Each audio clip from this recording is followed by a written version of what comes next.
Good morning, everybody. We're trying to get started on time. I want to thank all of you for making it to Professor DiLorenzo's lecture. We're very, very pleased that he's a longtime friend of the Mises Institute, someone who, of course, personally knew Murray Rothbard, knew James Buchanan, knows all about the public choice school, and of course is a thoroughgoing and deep Austrian, but I think a lot of you probably know him better as an historian. And Tom is just from that era where you could be both. They didn't have this stay in your lane mentality among academia so much. So he's a tremendous scholar, not only of Alexander Hamilton, but also of Abe Lincoln, for whom he seems to have a bit of distaste. And he's here to today talk about his great book, which came out a couple of years ago, about the problems with socialism. Please welcome Tom DiLorenzo.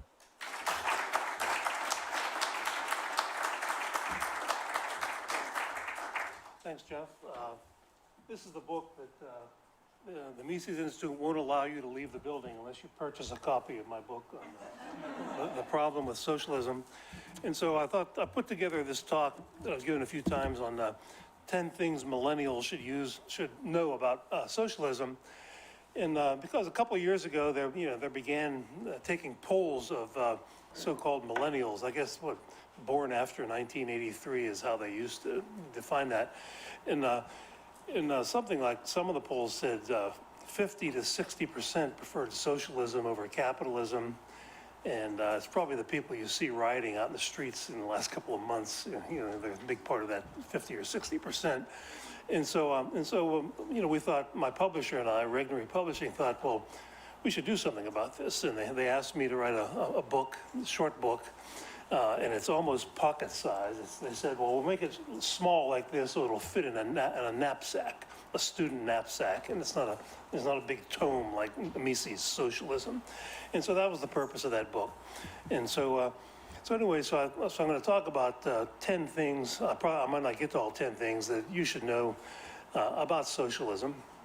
And the first one is, in Ludwig von Mises' famous book, Socialism, the last couple of chapters, he talks about something called destructionism. Okay, and let me quote Mises himself in explaining what he means by destructionism. He says this: socialism is not in the least what it pretends to be. It is not the pioneer of a better and finer world, but the spoiler of what thousands of years of civilization have created. It does not build, it destroys, for destruction is the essence of it. It produces nothing. It only consumes what the social order based on private ownership and the means of production has created. Since a socialist order of society cannot exist unless it be as a fragment of socialism within an economic order resting otherwise on private property, each step leading towards socialism must exhaust itself in the destruction of what already exists. Now, and he has a section on the sort of methods of destructionism in his day. This was the early 1920s. And he lists labor legislation like the minimum wage, maximum hour legislation, social security taxes, and sort of the nationalization of old age insurance, labor unions, unemployment insurance, taxation in general, and inflation. And those are some of the tools of destructionism, that he thought were going to destroy or work at destroying the capitalist economy and what he called social cooperation. And I forget who it was, I don't know if it was Jeff or somebody else the other night mentioned that the original working title of human action was social cooperation. And it's another word for the International Division of Labor. And that's what, in fact, in the Communist Manifesto, Marx and Engels mock the whole idea of the International Division of Labor and say they want to destroy it. That's always been the essence of destructionism there. So that was Mises' day in the early day, even for him, the 1920s. That has changed quite a bit over the years. There's a new form of destructionism now. You may be familiar with something called the Frankfurt School. It's where political correctness comes from. It's where so-called cultural Marxism comes from. And after the Marxists failed to instigate socialist revolutions in Europe, based on the old Marxian theory of an inherent conflict between the working class and the capitalist class, they decided that the factory workers was not a big enough group of people to be on their side to overthrow the existing institutions of society. They need more than just factory workers. Plus, the factory workers just wanted better wages and working conditions. They didn't want to destroy society and run the factories themselves. They just wanted better pay. And so they invented a new theory, a group of Marxists who came to America from Germany, Italy, and a few other places, and known as the Frankfurt School. And the new class conflict became not the capitalist class and the working class, but the oppressor class and the oppressed. And the oppressor class is essentially white heterosexual males, and the oppressed is everybody else. And so that's where all these categories come from: women, minorities, the transgender, this and that. Everybody is categorized because their scheme or their strategy was that, well, that's a heck of a lot more people than just factory workers. That's just about everybody. And so they've been working for decades and decades in creating conflict between the oppressor class and the oppressed class. There's even a famous essay by Herbert Marcuse, the late Marxist professor, on I think it's called Oppressive Tolerance, where he makes the case that free speech should only be allowed to the oppressed class.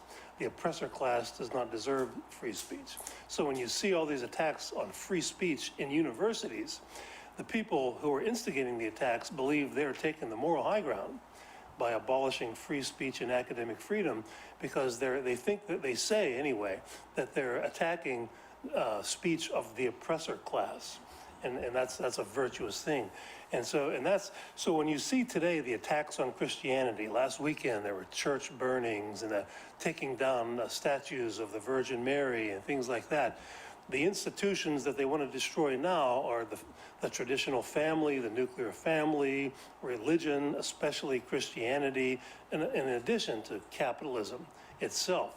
So when you see all these attacks, that's modern day destructionism, and we've seen it on television here in the United States over the past couple of months, day in and day out, night in and night out, with the taking down of the statues. Not that I'm a big fan of statues. I once told people that I don't think anybody should be on Mount Rushmore, let alone Abe Lincoln, but I don't want to say that anymore, because I don't want to encourage the lunatics to go out there and dynamite the place and kill somebody while they're doing it. So that's point number one about socialism. As Mises said, destructionism was always a key element of it, and the type of destructionism has evolved over the years. Point number two is that socialism will destroy your economic future. This is the really odd thing about the young people who are the Bernie Sanders followers, who happily march behind like the Pied Piper. This picture, by the way, that's supposed to be Pinocchio on the cover of my book. We had a debate, should it be the Pied Piper or Pinocchio? The artist who works for the publisher had I preferred Pied Piper. He had the Pied Piper and a whole bunch of college kids behind him, following, going, and they're headed toward a cliff. They're walking toward a cliff. And I kind of like that one better, but they chose Pinocchio instead. Okay, it'll destroy your economic future. Well, we'll study a little bit of history. Of course, the Soviet Union, when you think of socialism, you think of the Soviet Union in the 20th century. And even as late as 1988, the Nobel Prize winning economist Paul Samuelson was predicting in his textbook that by the year 2000, the Soviet economy would be bigger than the US economy. That's what you got by the distinguished MIT Nobel Prize winner, Paul Samuelson, whose book was the biggest selling economics book for 40 years. And of course, the CIA was saying at the time that the Soviet economy was about 65% of the US economy. But then after the collapse, the worldwide collapse of socialism, our friend Yuri Maltsev, who was an economic advisor to Gorbachev, apparently convinced our government that it was more like 5%. And Yuri once told me that after he defected, he ends up in Dick Cheney's office. Dick Cheney was the defense secretary at the time. And they brought Yuri in to debrief Dick Cheney on the Soviet economy. And he told me that Cheney said, well, our CIA says it's 65%, and Uri said, no, 5%. And Cheney went back and said, well, surely it's probably somewhere between 5 and 65. And Uri said, no, 5. And Uri told me that Cheney said, sweet. That's what he said. So it is possible that our friend Uri is the guy who convinced our government the Cold War is over. The Soviets can't finance any kind of military aggression. It's out of the question because of their economy. Okay, so everybody knows that. You know, I have in my second chapter, first chapter, I have some brief statistics on some countries around the world that have destroyed their economies with socialism. Chile in the 1970s nationalized almost all their industries and adopted socialism, and they ruined their economy as they always do. And then as they always do, they tried to print their way out of it by printing money, and they created 746% inflation. After World War II, the British adopted their version of socialism known as Fabian socialism.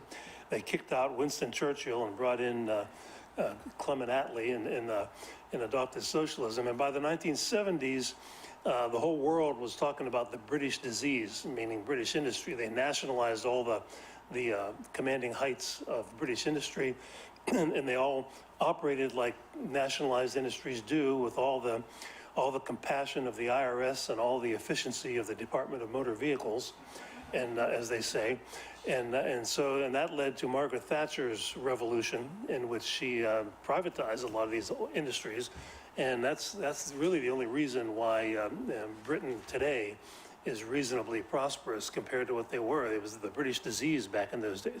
Argentina adopted its version of socialism in the 1950s, and then tinkered with it with different varieties for decades, and they ended up trying to bail themselves out too with printing money, and they created 12,000% inflation by the 1980s in Argentina.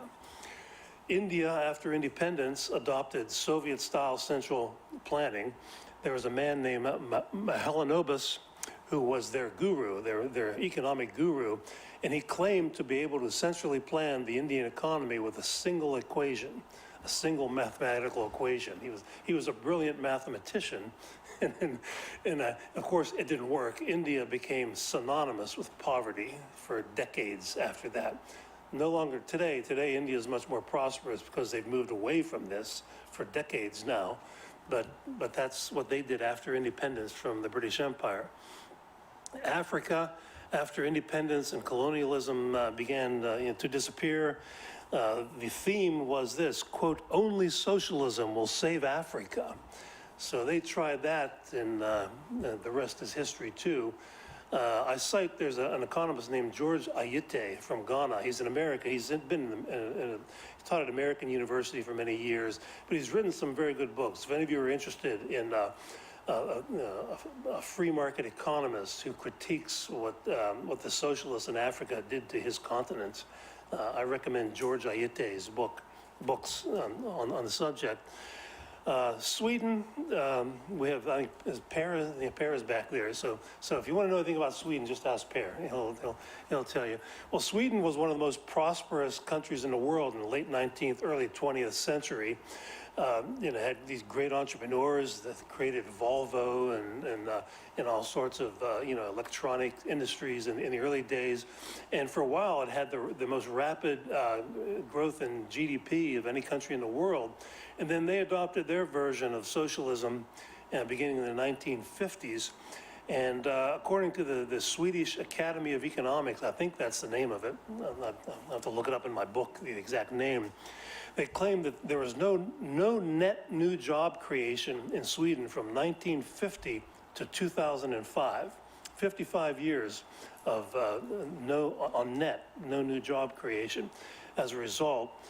And I ran across one article that said, they did what all other countries do who destroy their economies with socialism and try to print money to bail themselves out, bail the government out anyway.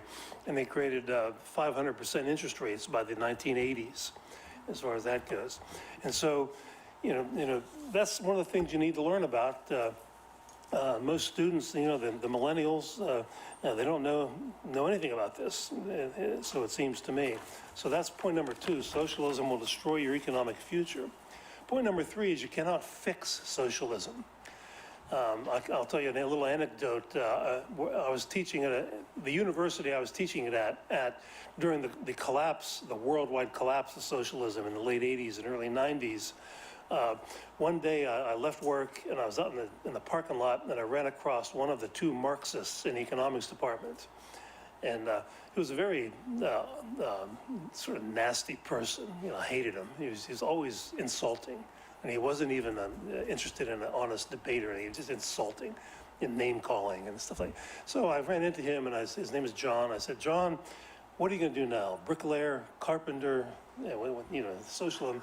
And he said, oh, no, this is all good for us. We're no longer associated with these monsters like Stalin and Ceausescu and all these tyrants there. So now we can fix socialism once and for all. And that was his attitude. And so they never gave up. But of course, if you're here at Mises University this week, you know that socialism doesn't have the market feedback mechanism that competition in the marketplace does. You know that without a price system, trying to have an economy without a price system determined by private property and prices determined by supply and demand, by reality, in other words, it's kind of like trying to find your way through New York City after they take away all the street signs. That's what it's like to try to have an economy without the signals of prices. Okay, and so you cannot fix or reform socialism any more than you can, the analogy I used to give, since we're in Alabama, you might have noticed on the road down from the airport, there are all these gigantic vines that creep up over the tall pine trees and even pull them down to the ground and crack them in half sometimes. It's called kudzu. It's this vine called kudzu. And you cannot reform kudzu. You can't get a pair of scissors out and clip them around and it keeps growing and growing and growing and growing. You have to pull it out by the roots and then burn the roots. And so you can't reform kudzu any more than you can reform socialism, or you can't reform socialism any more than you can reform kudzu is the way I would put it.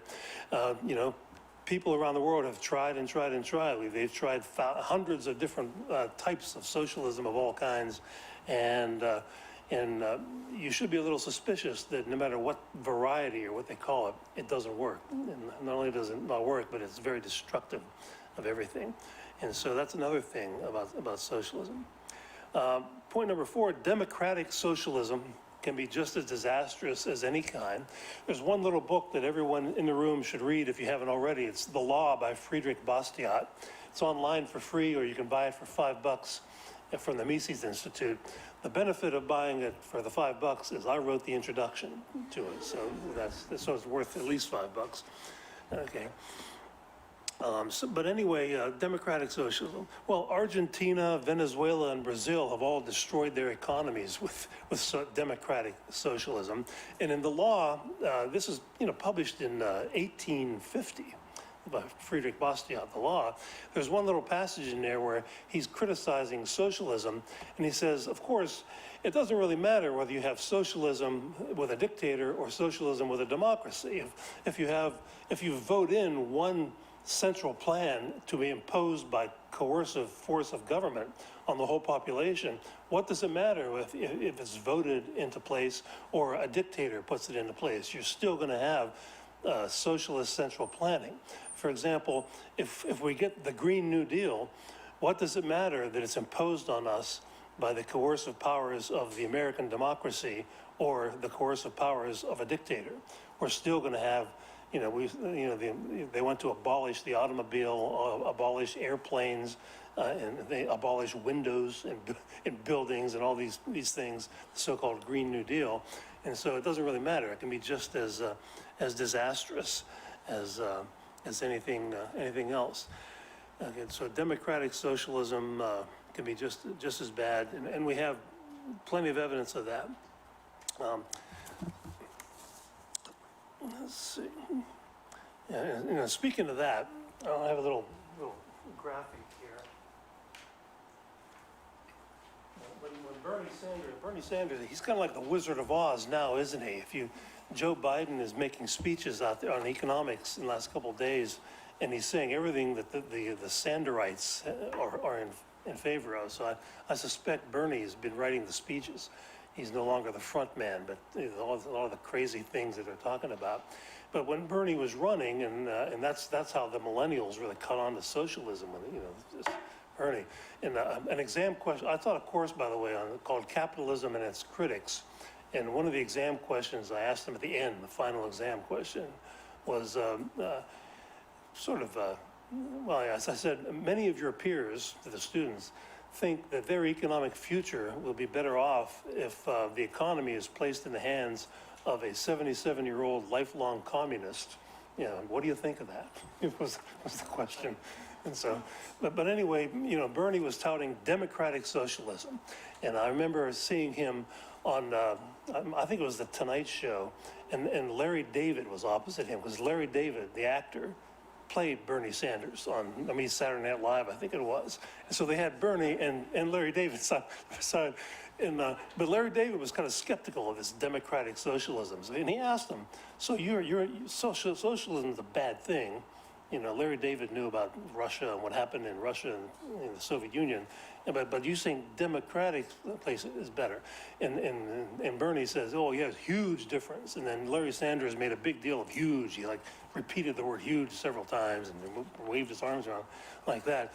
And so Bernie is, he's pointing to Denmark, Finland, the Scandinavian countries, democratic socialism as his model. And but what he's really thinking of, he's thinking of, say, Sweden in 1950, or the Scandinavian countries when they started experimenting with socialism. But even Sweden, like I say, you can ask Per, they've taken a big step or two back from this in the last couple of decades. And so Bernie's not talking about today's Sweden.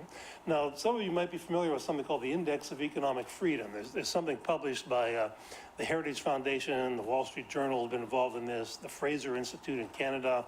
Walter Block was one of the founding fathers of this whole thing, the Index of Economic Freedom. I was at one of the first conferences to work this up in 1990 with Walter and Milton Friedman and Charles Murray and a bunch of other economists to work up the whole idea of an Index of Economic Freedom. And it's not perfect, of course, but here's some of the latest statistics. They work up an index based on how much free trade, how oppressive or not so oppressive taxes are, how oppressive or not so oppressive regulation is, and so forth. And I think of it as sort of a scale of, socialism on the left side with a 0, and capitalism on the right side, free market capitalism, you get 100. And so every country in the world is given a score on the Index of Economic Freedom. And on this issue of democratic socialism, Denmark, in the latest index, had their score they're given is 78.3, which is higher than the United States. Finland, 75.7, Sweden, 74.9. So they're all in the same ballpark. So when you hear people like Bernie Sanders saying, we should be more like Denmark or Sweden, well, if we were more like Denmark, it would be more capitalistic. According to this, anyway. They have a better ranking today than as far as that goes. And a lot goes into this. You might have business taxes that are lower in one country, but income taxes are higher, and so it's kind of complicated. But the point I'm making here is that when you hear people say these things, they're talking about the Scandinavia of 30 and 40 years ago. They're not talking about today. They learned, some of them anyway, learned their lesson from this. So don't fall for that, is what I'm saying. Okay. The next point is socialism does not produce equality. That's always been the point. And of course, the definition of socialism started out as government ownership of the means of production, or government ownership and control of the means of production. And so at the beginning, it meant basically nationalization of industry by the government. But in The Road to Serfdom, Hayek, the 1976 edition, Hayek made the argument that the definition has been expanded because a lot of the early socialist countries gave up on the whole idea of running the factories because they realize, what the heck do we know about running factories? And they produce mass poverty and starvation. And so they switched it to that, some nationalization, but also the institutions of income redistribution through the welfare state and the progressive income tax. The second plank of the Communist Manifesto says a heavy progressive income tax. The first plank is the abolition of private property. Second plank is a heavy progressive income tax. And so so Hayek said the goal has always been coerced equality, okay, but the method has changed somewhat. Yes, it's also nationalization as much as they can get away with, but also primarily the institutions of the welfare state and the progressive income tax, okay? And my old professor and colleague for a while, James Buchanan, once said, if you understand public choice economics, you cannot be a socialist. Okay, in other words, if you understand how politics works, you cannot be a socialist. And I would combine that with another slogan that Hayek is known for, when he said, under socialism, the only power worth having is political power. And so in all the socialist countries of the world, it's the politically connected who do very well, and they're not equal to you. I guarantee you that. They're not at all equal. In Venezuela, when the daughter of the former dictator, Chavez, was revealed in the Wall Street Journal to have a net worth of $4 billion. And she was a young woman in her 30s, and I don't believe she was one of the founders of Microsoft or Apple Computer or anything like that, to have a net worth of $4 billion with a B. They also said the former finance minister of Venezuela in Chavez's time left the country, went to Europe somewhere, probably Switzerland would be my guess. And the Wall Street Journal says his net worth is about $11 billion. And so, what did he do to produce goods and services that earned him $11 billion? Nothing. He stole the money. And so, I did a little research on Venezuela a few years ago when they first started, their economy first started becoming totally destroyed with socialism. And there are a lot of articles on the web about how all the cronies, they still have their country clubs and they still eat well. And you can see pictures alongside of that of the ordinary people who used to have good paying jobs in the oil industry, for example, rooting through garbage looking for something to eat for dinner. And that's always been the case with socialism. Bernie Sanders owns 3 houses. I don't own 3. How many of you own 3 houses? And so it's a myth that socialism produces equality. Who was it, George Orwell, that said all people are created equal, but some are more equal than others? I can't remember if that was an Animal Farm or one of the other books. Okay. Another point is I've always been sort of amused or maybe disgusted, after my long academic career, that the socialists on campus always strut around pretending to take the moral high ground, especially where I worked. I worked at a Catholic institution, so you had these hardened communists with priest collars walking around everywhere, pretending to take the moral high ground, when the ideology that they espouse is associated with the worst crimes in human history. The worst crimes in human history. Take a look at the Black Book of Communism as just one. They're authored by 7 French scholars. There's also a book called Democide by a sociologist named Rudy Rummel, retired from the University of Hawaii, who what democide was governments who murdered their own citizens for being dissenters. Not war, not governments who invaded another country and how many people died in World War II or anything like that. It was murder of your own citizens because they refused to knuckle under to your dictates and your commands, your socialist commands. And just this one book, the Black Book of Communism, and I've seen much higher estimates of this. How many people did the Russians kill? 20 million. China, 60 million. Vietnam, 1 million. North Korea, 2 million. Cambodia, 2 million. Eastern Europe, 1 million. Africa, 1.7 million. In Latin America, 150,000. And so these are not war-related deaths, these millions of people. That's the 20th century. That's what socialism did. So that's what I mean when I say it kind of sickens me to have these academics strutting around, always taking the moral high ground, when they're associated with this ideology.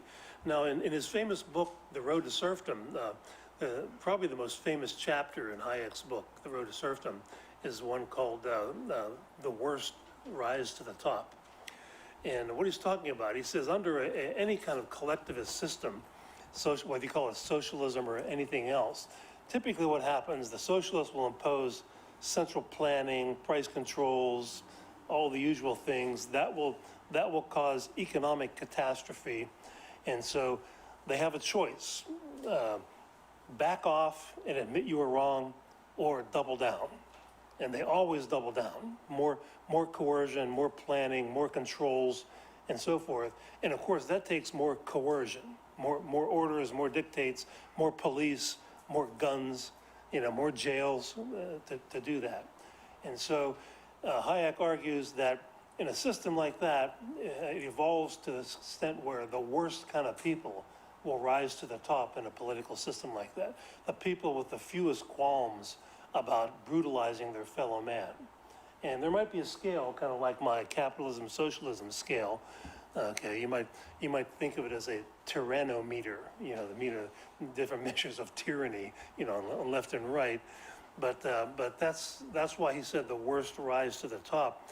And so again, you're not going to reform this. Socialism depends on this. It depends on the use of coercion.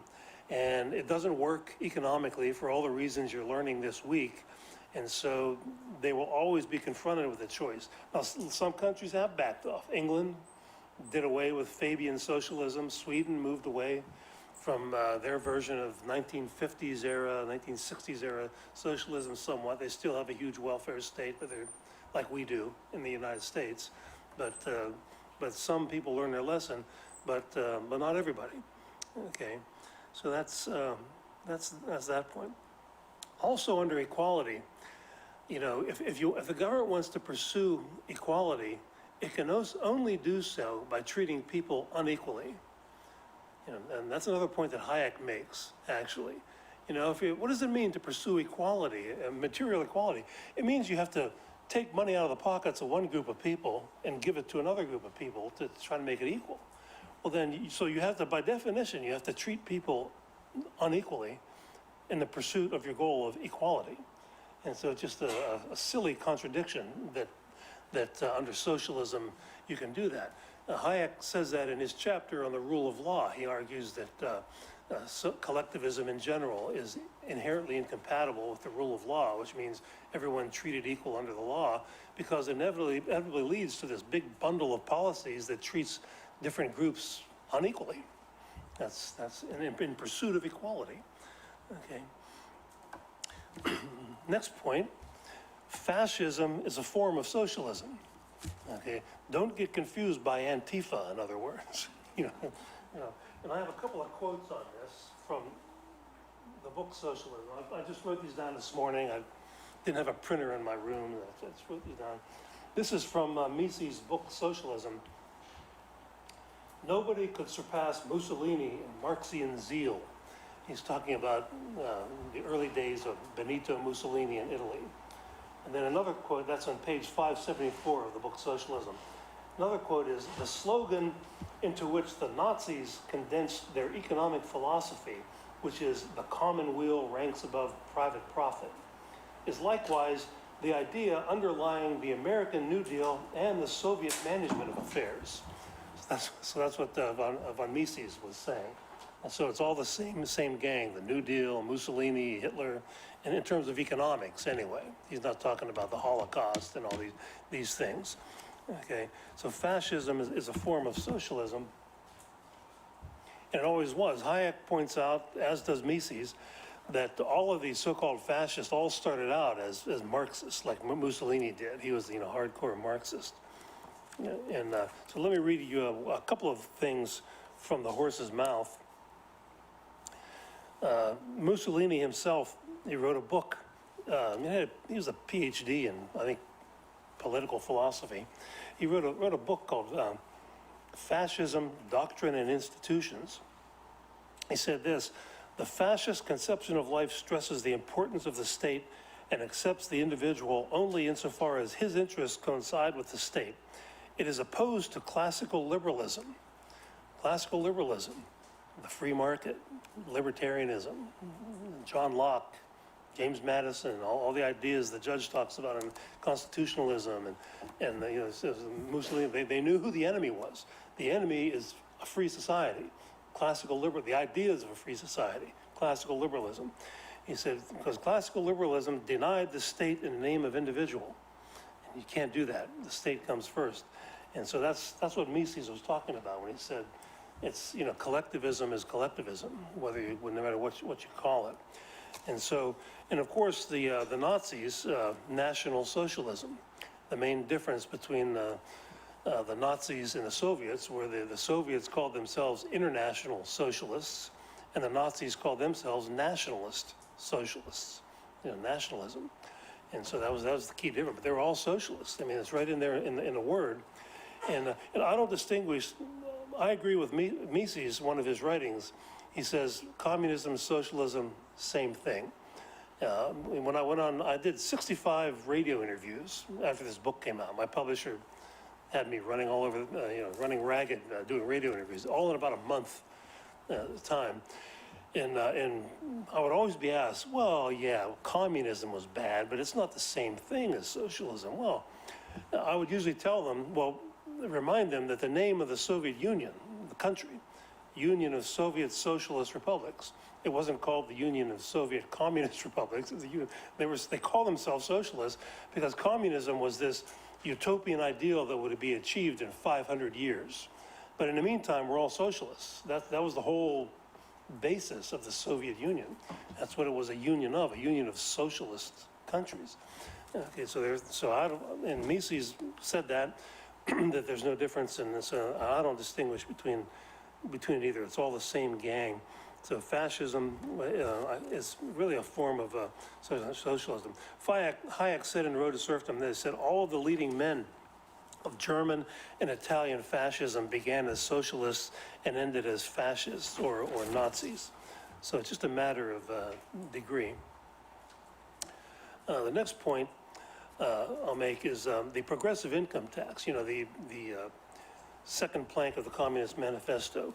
Economists all know that you know, one of the things about the income tax, it penalizes work. It's a tax on work, nothing, and so it can deter the work effort, and it really does fuel what the Catholic Church would say is the deadly sin of envy. You know, the 7 deadly sins. Envy is one of the worst in my book, because that's really what has been behind the Soviet Union and, you know, communism everywhere, is envy and resentment of other people.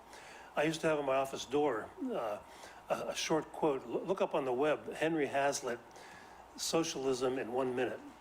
And he says, it's basically, you know, you can explain socialism by a sort of envy and hatred of the man who is better than you. And that's it. That's not an exact quote, but it's the essence of what the great Henry Hazlitt said was the essence of socialism. Okay. Now, the progressive income tax, yeah, it sort of stokes the fires of envy. And I also quote Frank Chodorov. There's a great book downstairs. I think it's still for sale downstairs. It might be online also on Mises.org. The Income Tax, Root of All Evil. I like that title. It's kind of a title I would pick. And this is my latest Lincoln book, by the way. I wanted to call it That Stinkin' Lincoln, but they chose the problem with Lincoln. And anyway, but and maybe that'll work out better. But on the income tax, let me get the right page here. Chodorov, if I can find him.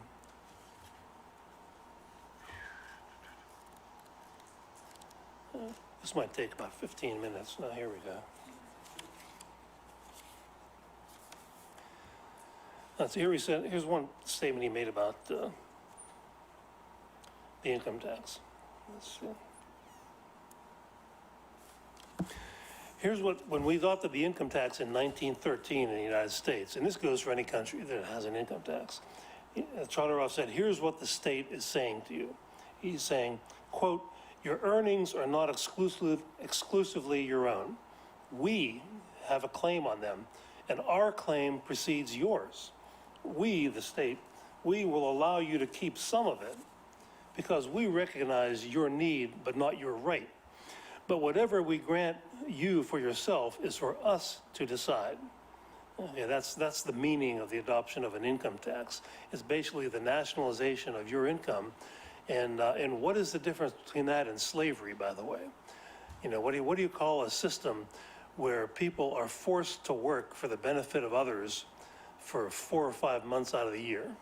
It's, you know, the National Taxpayers Union computes Tax Freedom Day every year, and it's the end of April.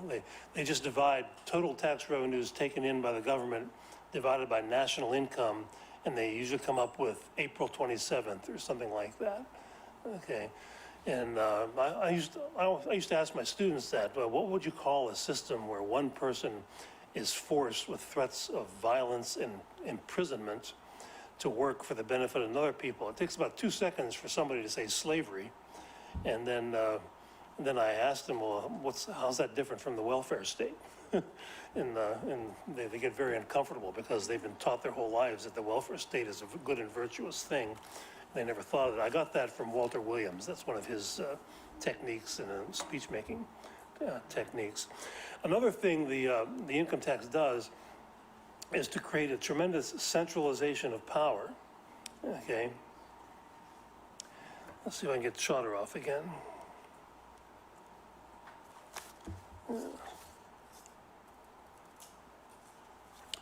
Let's see.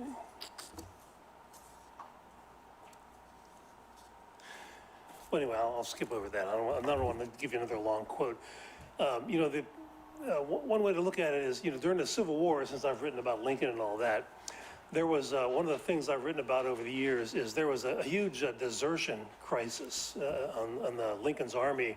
You could read stories of how on the eve of a big battle, there would be 80,000 soldiers in camp ready for, you know, the Battle of Manassas or something like that. And then the sun would come up and there'd be 20,000. Where'd everybody go? They'd disappear into the woods.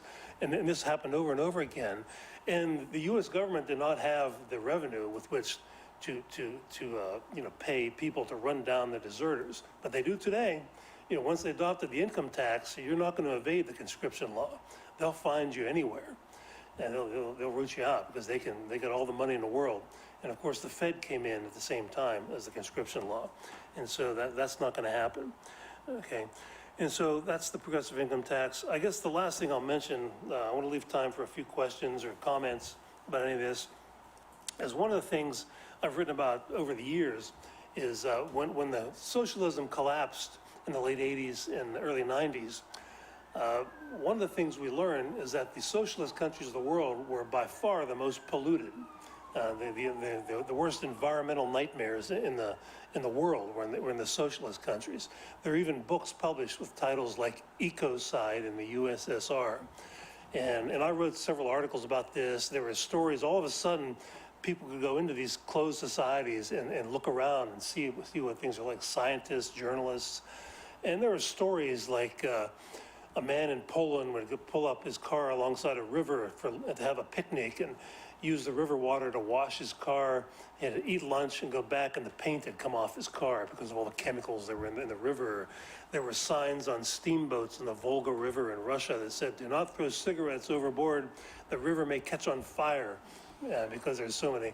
The soil in former Czechoslovakia was toxic down to a foot deep from decades of overuse of chemical fertilizers and things like that. I had a friend who was from Zagreb in former Yugoslavia who came to America, and he worked as a lawyer for the government, and he told me he lived on the 30th floor of a high-rise that had no elevator. And I asked him if he was a mountain climber or a physical fitness fanatic or something like that. He said, no, the pollution was so bad that you can't open your windows unless you're at least on the 30th floor. And I didn't want to live, without being able to open my windows.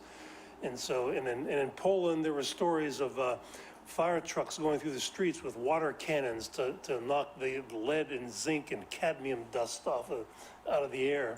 that was their version of pollution control, I guess, back under communism. And so it just, we've had our problems here in this country, but nothing like happened there because everything was one big commons, no private property. And with private property comes responsibility. You're responsible for how you use your property. And so to the extent that governments enforce the harm that you impose on other people in the use of your property, pollution can be reasonably controlled. But if you have a system where everything's a commons, you don't have that. And the Russians had a great sounding constitution, said many wonderful things about the environment, but then they destroyed their environment. And anyway, they almost, there was so much overfishing that the sturgeon population was almost destroyed. They almost ran out of caviar. Thank God that communism ended so we could save caviar, but they almost ran out of sturgeon who produced the caviar. And so I would, that's the last point, and that's true of some of the democratic countries too. Brazil, the beach at Rio de Janeiro is one of the most polluted waterways in the planet, for example. Mexico, we had this awful oil spill in the Gulf of Mexico, not too far from here, several years ago. An oil platform blew up, people died. There was an oil slick for a while in the Gulf, and in the American environmental, the watermelons, what I call them, the green on the outside, red on the inside, went nuts over this. And but Mexico does this all the time. British Petroleum set aside $20 billion to compensate the victims and for lawsuits and everything of this. Mexico does the same thing, and they just thumb their nose at the world. They just say, go where, we're not going to pay anything, and they don't. And they have, and that's, democratic socialism, isn't it? Basically, they have a nationalized oil industry. And so this is not just the Soviet Union and the communist countries, it's a lot of these other countries as well. And so maybe I'll stop it there. Those are some of the things that everyone should know about and follow up on, study and learn more about. And I think we have a few minutes. If you have a question, just shout it out.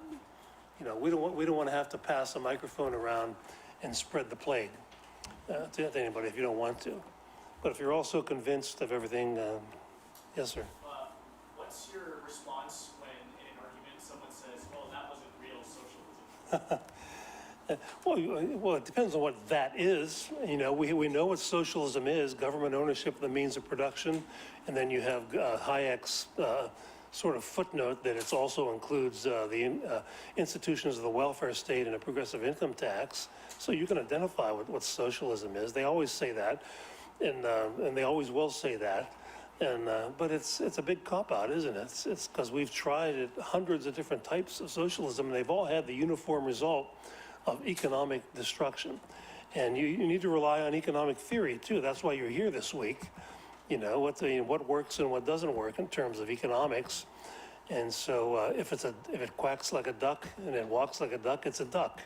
And that's basically what you're learning this week when you learn about the importance of the price system, socialist calculation, and so forth, how to identify a duck when you see it. And so that's what you need to rely on, I think. Yes, sir.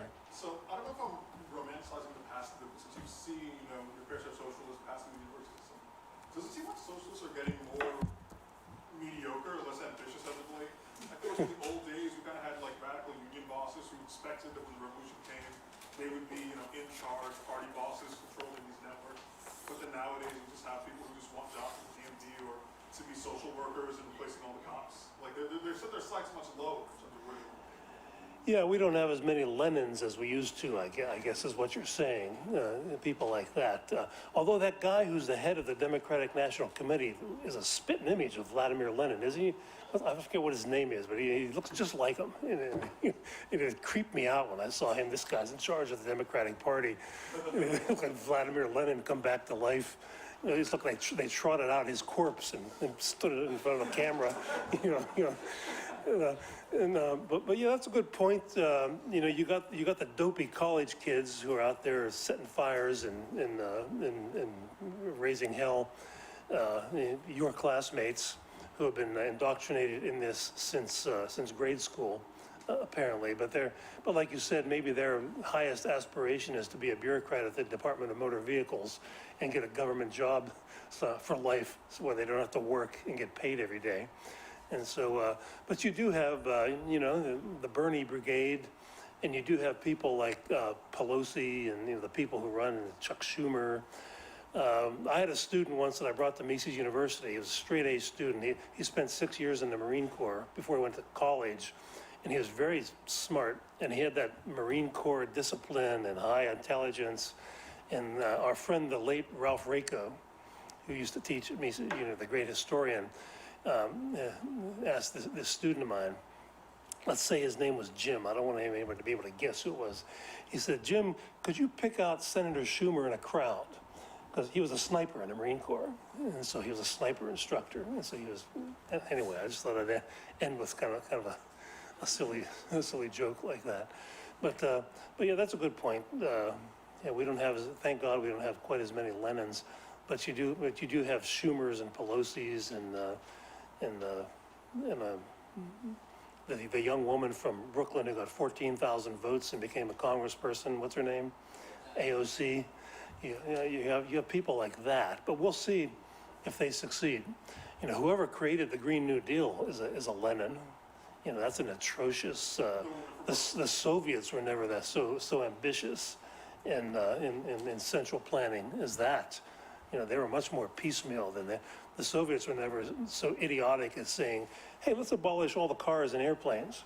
You know, let's do that. You know, that's just plain stupid. You know, but we may have that. We may have that. I told my old friend Dom Armentano, we had a little debate over the impact of Bernie Sanders and what he's up to a while back, and I told Dom that I think he's probably sick of being a senator and would like the job, say, of EPA director, to be the guy to enforce the Green New Deal on us if Joe Biden wins the election. And so we might have another Lenin come along sometime, but hopefully not. I think my time is just about up, and so thank you for your attention.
It's very cold in here. Can I put that thing? Can you put that thing up here? Not on the stage.